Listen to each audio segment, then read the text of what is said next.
Bakıda uşaq, yeniyetmə və gənclər arasında ümumilli lider Heydər Əliyevin 102 illiyinə həsr olunan Braziliya Jiu-Jitsu üzrə açıq turnir keçirildi.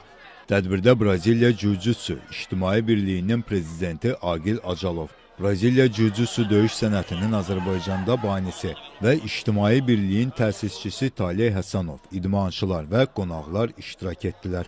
Yarışdan əvvəl Ulu Öndər Heydər Əliyevin xatirəsi bir dəqiqəlik sükutla yad olundu. Daha sonra arena idmançıların ixtiyarına verildi.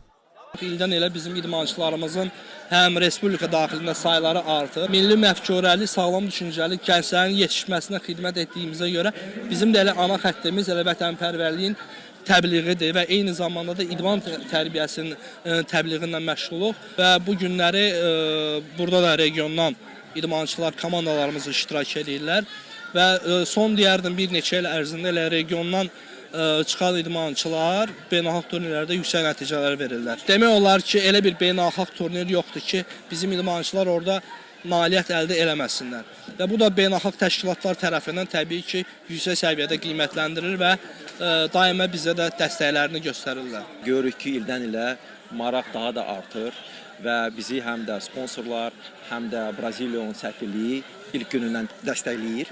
Biz gələcəkdə istəyərdik ki, bu döyüş növün, bu idman növün daha da böyük inkişafı görürük Respublikada, Bakıda, bölgələrdə və s.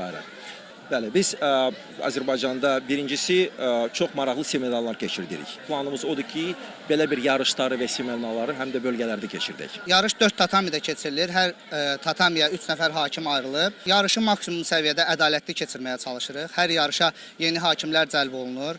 Hakimlərlə də mütəmadi olaraq işləyirik, seminarlar keçirdirik ki, beynəlxalq dərəcəli seminarlarda iştirak eləsinlər və hakimlərimiz beynəlxalq dərəcəli hakimlər olsun. Yarışlar tək idman tərəfdən yox, həm də idmançıların mənəvi iradi keyfiyyətlərinin artırılmasında da böyük rol oynayır. Qeyd edək ki, yarışda paytaxt və bölgələrdən olan müxtəlif yaş qrupları və çəki dərəcələri üzrə 200-ə yaxın idmançı qüvvəsini sınadı. Uşaq, yeniyetmə və gənclər Braziliya Jiu-Jitsu döyüş sənətinin G və No-G versiyası üzrə mübarizə apardılar.